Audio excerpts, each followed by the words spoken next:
In question number 11, it says that for a body in SHM, as it moves from mean position to extreme position, then its potential energy decreases, kinetic energy increases. So let's first find the potential energy and kinetic energy. We know that in SHM, the potential energy at a distance x will be given by half m omega square x square, right? And the kinetic energy at a distance x will be given by half m omega square into a square minus x square, right? So as it moves from a mean position to extreme position, that means x is increasing, and if x is increasing, we can say that potential energy will increase because it is directly proportional to x square, right? But what about kinetic energy? Since kinetic energy is minus of x square, so when x will increase, kinetic energy will decrease, right? So now let's look at the options. Option 1 says potential energy decreases, kinetic energy increases. Wrong. Potential energy increases, kinetic energy decreases. Yes, this is our correct choice. Now let's move to the question number 12. In question number 12, it says that a solid cylinder of height h and density rho is floating in a non-viscous liquid of density rho naught as shown in figure. In equilibrium condition, a length h of the cylinder is inside the liquid, right? If it is displaced slightly from that position, then time period of oscillating cylinder is. So since initially the cylinder is in equilibrium, so we can say that our buoyancy force due to the liquid will balance the weight of the cylinder for flotation. So we know that for flotation, the buoyancy force must be equal to the weight of the cylinder. And let's say if A is the cross-sectional area of the cylinder, let's say A is the cross-sectional area of the cylinder. So we can write the buoyancy force will be equal to the volume immersed inside the liquid. So how much volume is immersed? So H into A is the immersed volume inside the liquid into density of liquid. What is the density of the liquid? So density of the liquid is rho naught. So we will write rho naught into G. This is our buoyancy force. And what is the weight of the cylinder? So total volume of the cylinder. Total volume is what? Total height is h, area is A. So we can write the total volume will be AH into density of the cylinder. So density of the cylinder is rho. So rho into G. So A, G will cancel out. So we can write H rho naught will be equal to rho H. So this is from the equilibrium condition we found, right?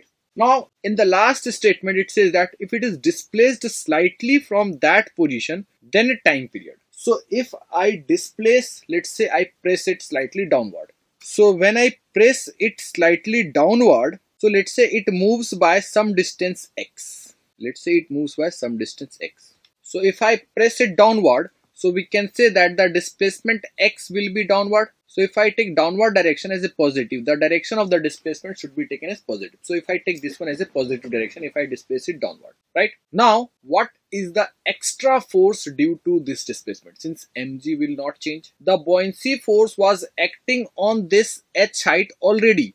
So the extra force due to this displacement will be the buoyancy force acting on this part of the cylinder only, which is extra inserted inside the water. So we can say that the extra buoyancy force acting on the cylinder will be equal to how much? The volume, the extra volume will be how much? AX, because cross-sectional area is A and we have displaced x distance. So this is the extra volume inside the liquid into density of the liquid. So density of the liquid is rho naught, right? Into G. So this is our extra buoyancy force. And since this extra buoyancy force is always upward, so that is opposite to the displacement, right? So we can write minus AX rho naught G. So from here we see that the buoyancy force will be equal to minus rho naught A into G whole into X. So can we say that this is the format of F is equal to minus Kx? And if it is minus Kx, then the cylinder will execute SHM, right? So we can write buoyancy force must be equal to ma.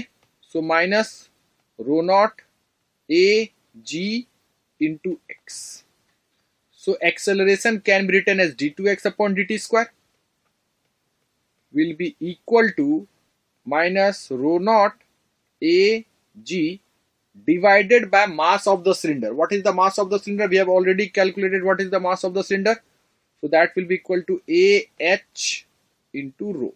This is the mass of the cylinder whole into x. So this equation is called the differential equation of SHM, and the coefficient of x is called the omega square. So we can say that our omega square will be equal to how much? Since area will cancel out. So we can write omega square will be equal to rho naught g upon rho h. This is our omega square. And we know that rho h will be equal to rho naught h. So we can also write it rho naught g upon rho naught h. So rho naught will cancel out. You will get g by h. So this is our omega square. So omega will be equal to root under g by h. So but what we have to calculate? We have to calculate the time period. So we know that the time period can be calculated by the formula 2 pi by omega. So we can say that our time period will be 2 pi root under h by g. So this is our final answer. So we can say that from this, we can say that our option number 2 will be the correct choice. Now let's move to the question number 13. In question number 13, it says that a particle executes linear simple harmonic motion with an amplitude of 4 cm. When the particle is at 2 root 2 cm from the mean position, the magnitude of its velocity is equal to that of its acceleration. Its time period is. So this is just a formula based question. Says that magnitude of its velocity. So we know that the magnitude of the velocity will be given by root under a square minus x square. This is the formula for velocity in SHM. And what about the acceleration? So we know that acceleration can be written as omega square x. But question says they are equal. So if I equate them, we will get omega a square minus x square square root will be equal to omega square x. So omega and square will cancel out. So we will get omega will be equal to root under a square minus x square by x. But according to the question, amplitude of 4 cm amplitude is given, and when the particle is at 2 root 2 cm from the mean position, that means x is also given. So what we have to do, you have to do just put the values. So this will be 4 square minus 2 root 2 whole square divided by 2 root 2. So when you will solve, you will get 1. So if omega is 1, we have to calculate the time period. So time period is defined as 2 pi by omega. So since omega is 1, so you will get 2 pi by 1, right? So we can say that from this, our option number 2 will be the correct choice. Now let's move to the question number 14. In question number 14, it says that if a smooth tunnel is bored along a cord of earth and a stone is dropped into it, then motion of stone will be. Here length of cord is r by 2, where r is radius of earth and earth is assumed to be uniform sphere. So if I draw the diagram, this is our earth, and let's say we make a smooth tunnel of length r by 2. Let's say this is our center of the earth and the radius of the earth is capital R. So let's say I release a particle from here, so it will move along the tunnel. So at any instant, let's say its distance from the center is small r. Small r is the distance from the center at any instant. Since the gravitational force inside the uniform sphere is given by minus gmm upon capital R cube into small r. This is the gravitational force inside any solid sphere. So earth is assumed to be a uniform sphere. So this will be the gravitational force inside the earth. Now we know that since the particle is moving along the tunnel, so we can say that our acceleration of the particle will be in this direction. And let's say if this is our midpoint of the tunnel, and this distance is x and if this angle is theta, so we can say that the gravitational force will act towards the center. So the acceleration of the particle will be due to the component of the gravitational force along the tunnel. So we can say that the acceleration of the particle will be equal to the component of the gravitational force, that is Fg cos theta divided by mass of the particle. So if I put the values of Fg, so if I put the value of gravitational force, we will get minus gmm r cos theta by r cube whole divided by m. So m will cancel out. And if you look at this right angle triangle, so if this distance is x, this is r, so we can say that cos theta will be equal to base by hypotenuse. So x will be equal to r cos theta. So if I put the value here, we will get a will be equal to minus gm by r cube into x, because here r cos theta will be replaced by x. So we know that acceleration can also be written as d2x upon dt square, and that will be equal to minus gm by r cube into x. And we know that this is our equation of SHM, right? So we can say that the particle will execute periodic, oscillatory and SHM with omega. So we know that the coefficient of x is called the omega square. So omega will be, the angular frequency will be root under gm by r cube. So you can also write it root under g by r, because acceleration due to gravity is gm by r square.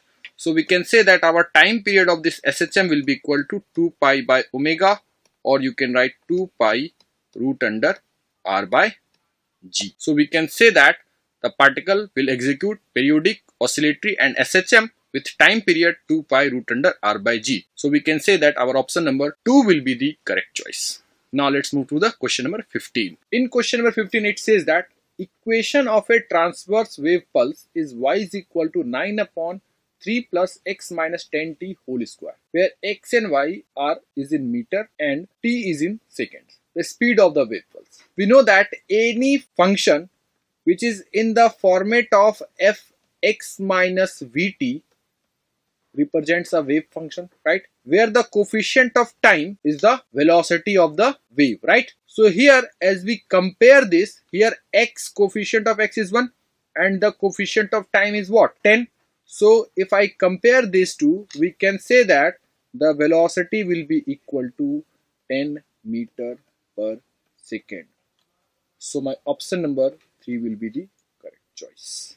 Now let's move to the question number 16.